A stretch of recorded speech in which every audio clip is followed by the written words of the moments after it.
या बातमीचे प्रायोजक आहेत हॉटेल बडेपीर, शाखा number 2, Laxmi market, Vijapur west, Solapur. Nagpur येथील खानापूर येथे आधीच विवाहित असलेले जोडपे विवाहबाह्य संमतातून पळून गेले। त्या जोडप्याला समज देण्यासाठी बोलाविलेल्या बैठकीत वादावादी होऊन झालेल्या चाकू हल्ल्यात अभियंता तरुणाचा मृत्यू झाला। खानापूर बेळगाव महामार्गावरील गांधीनगर मधील मारुती मंदिरात रविवार दिनांक 3 ऑगस्ट रोजी दुपारी 4:30च्या सुमारास ही घटना घडली। सुरेश उर्फ रमेश तिम्मांना बंडीवड्डर, वय वर्ष 32, राहणार गांधीनगर, तिसरा क्रॉस असे खून झालेल्या तरुणाचे नाव आहे। या प्रकरणी यल्लाप्पा शांताराम बंडीवड्डर, वय वर्ष 60, यशवंत उर्फ अनिल यल्लाप्पा बंडीवड्डर, वय वर्ष 25 व सावित्री यल्लाप्पा बंडीवड्डर, वय वर्ष 55 यांच्यासह तिघांवर खानापूर पोलीस ठाण्यात गुन्हा दाखल झाला आहे। याबाबत पोलिसांनी दिलेली माहिती अशी की मयत सुरेशची पत्नी स्नेहा याची आधीच विवाहित असलेल्या यशवंतचे अनैतिक संबंध होते। गेल्या 3 ते 4 दिवसांपूर्वी दोघेही पळून गेले होते। आपली पत्नी बेपत्ता झाल्याची तक्रार सुरेशने शनिवार दिनांक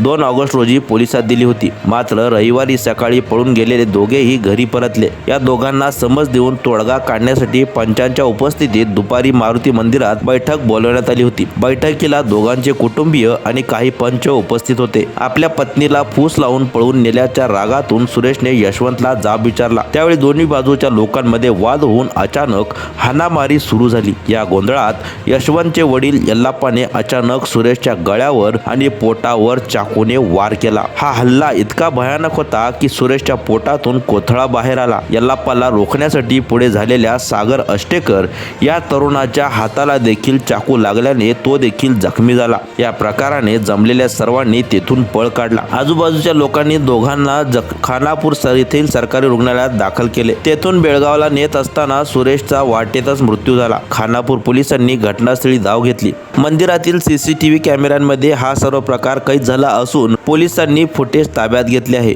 मयत सुरेशला मुलगा मुलगी अशी 2 अपत्ये आहेत। तो अभियंता असून बेळगाव जवळील एका मठात कामाला होता। अतिरिक्त जिल्हा पोलीस प्रमुख बसरगी, DYSP डॉक्टर विरय्या हिरेमठ, पोलीस निरीक्षक लालसाब गवंडी यांनी घटनास्थळी भेट देऊन पाहणी केली। बेळगाव मधून FSL पथकाने घटनास्थळाची पाहणी करून पुरावे गोळा केले आहेत। भर दिवसा घडलेल्या या खून प्रकरणाने शहर हादरले आहे। हल्ल्यानंतर मुख्य संशयित आरोपी यल्लाप्पा बंडीवड्डर खानापूर पोलीस ठाण्यात स्वतःच हजर झाला। ठाण्यातील चौकशी काउंटरवरील टेबलवर चाकू ठेवून त्याने स्वतःला पोलिसांच्या स्वाधीन केले। मी चाकूने हल्ला करून मी पळून आल्याचे त्याने सांगितले। पोलिसांनी त्याला ताब्यात घेऊन चौकशी सुरू केली आहे।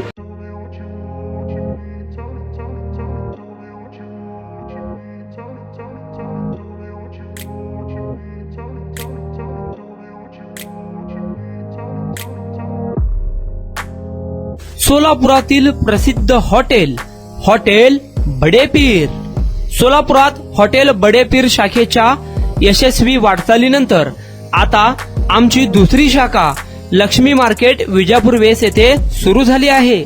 Mutton biryani, chicken biryani, mutton व चिकनचे विविध आयटम्स उपलब्ध। खवय्यांसाठी खास स्पेशल चिकन तंदुरी फक्त 400 रुपये मध्ये, मटन बिर्याणी फॅमिली पॅक 200 रुपये मध्ये, चिकन बिर्याणी फॅमिली पॅक 210 रुपये मध्ये। याशिवाय स्पेशल मटन चाप, इराणी गुलस्तानी, मटन खुर्चन यासोबत विविध डिश उपलब्ध। खास जुम्मा स्पेशल खिचडा, कद्दू खीर, दालचा खाना मिळेल। फॅमिलीसाठी स्वतंत्र जेवणाची व्यवस्था, ग्राहकांसाठी पार्सलची खास सोय। हॉटेल बडेपीर, शाखा number 2, Laxmi market, Vijapur west, Solapur. Proprietor Mohammad Isaq, 9503050076। Mohammad Sohail, 8149278745।